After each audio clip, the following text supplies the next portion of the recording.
सोलोरा active करीब 1710, 1725 आप cash के स्टॉक्स में जा रहे हैं, करीब 1585 के स्टॉप लॉस के साथ आपको बाय करना है। राहुल शर्मा मानते हैं। कविता गुड मॉर्निंग। कविता, आज का आपका top conviction trade? Very good morning Virender ji. Well, आज निफ्टी में हम एक गैप डाउन ओपनिंग देख रहे हैं और मेरा जो स्टॉक पिक है that is from the pharma sector itself.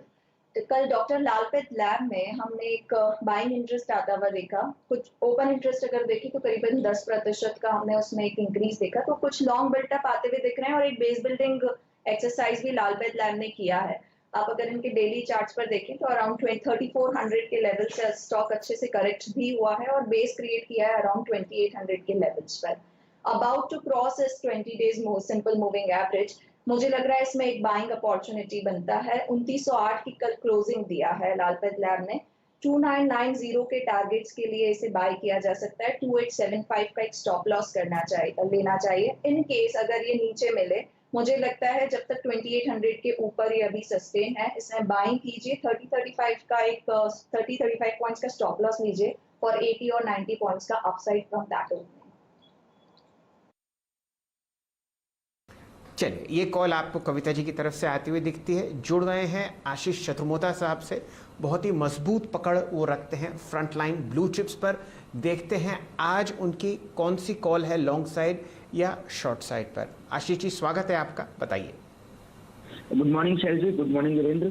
तो देखिए, मेरे तरफ से शैल जी, हमने लास्ट वीक बात की थी एक बड़े ब्रेकआउट की सन फार्मा और लुपिन में, जहां पर हमने कहा था कि ये मल्टी ईयर ब्रेकआउट हम देख रहे हैं सन फार्मा और लुपिन के अंदर में। बहुत ही लंबे समय से कंसोलिडेट कर रहे थे और जिस तरह के डिसाइसिव ब्रेकआउट इन स्टॉक में देखने को मिले, अब यहाँ से दोनों ही स्टॉक में मुझे लगता है 10 से 15% की तेजी बहुत ही जल्द देखने को नजर आएगी। तो हमारी पिक सन फार्मा में है, बट इसको हम ऑप्शन के थ्रू प्ले कर रहे हैं। मुझे लगता है 700 रुपए की कॉल ऑप्शन सन फार्मा की लेनी चाहिए।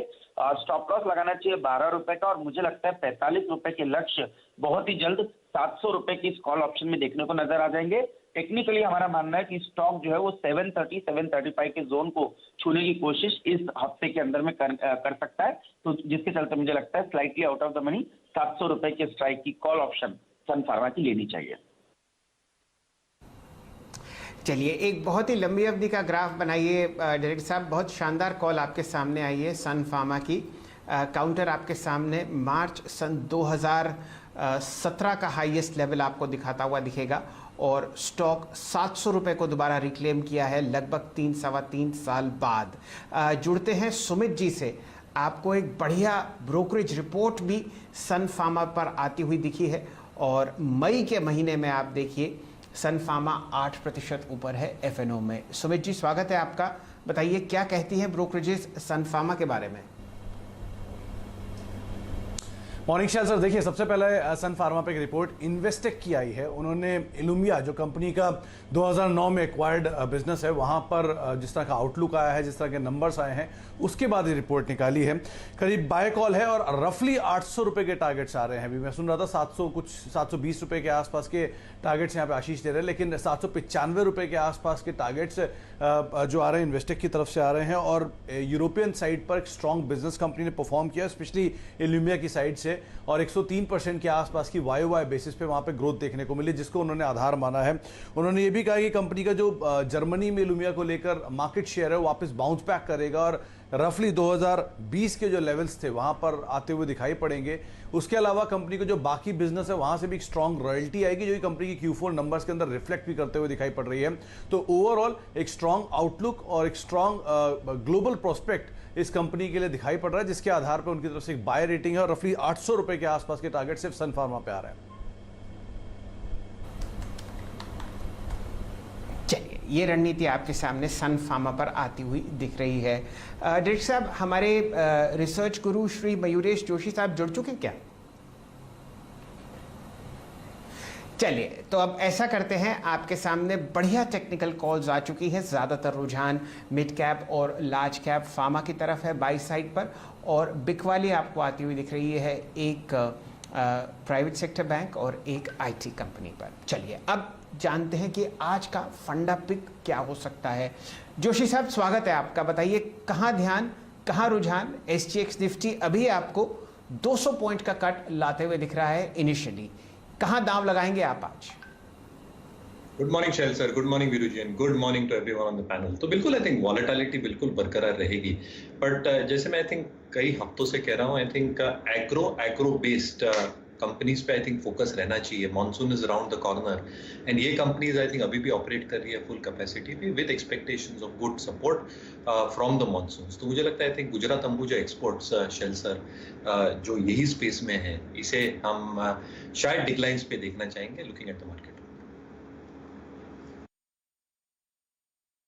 चलिए, गुजरात अंबुजा एक्सपोर्ट्स का लंबी अवधि का चार्ट लेके आइए डायरेक्टर साहब। यहाँ पर ऑलरेडी आप रिकॉर्ड हाईज आते हुए देख रहे हैं। ऐसा क्या आपको यहाँ पर जोशी साहब पसंद आता हुआ दिख रहा है गुजरात अंबुजा एक्सपोर्ट्स में?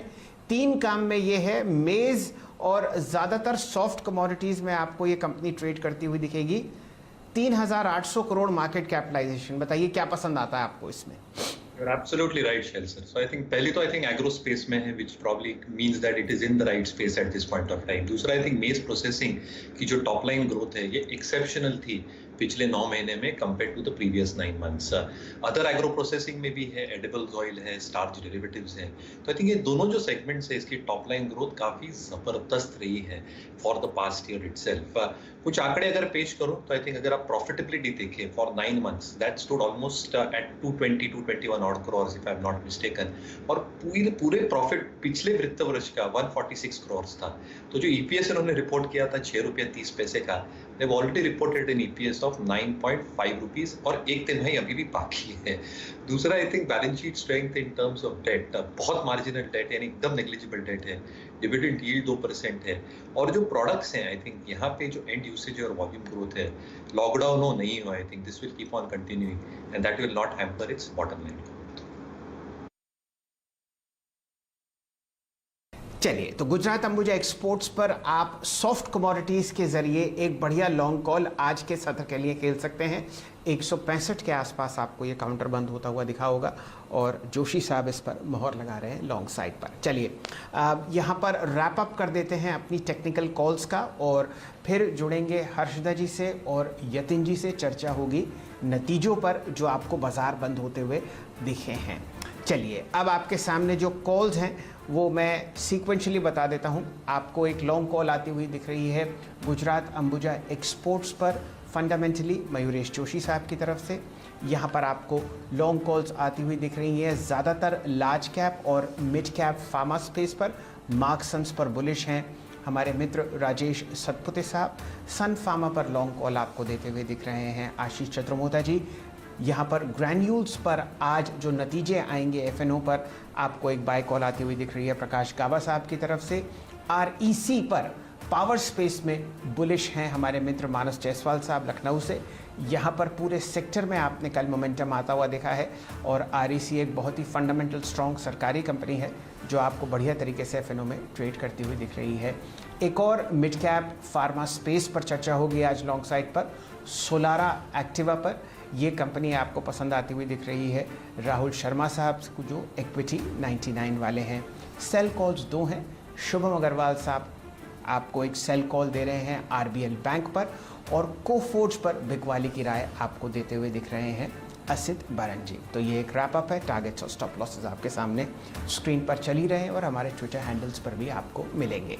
अब जुड़ते हैं हर्षदा जी से और सुमित जी से और यतिन जी से। चर्चा होगी उन नतीजों की जो आपको कल आते हुए दिखे बाजार बंद होने के बाद। Over to you Harshada ji.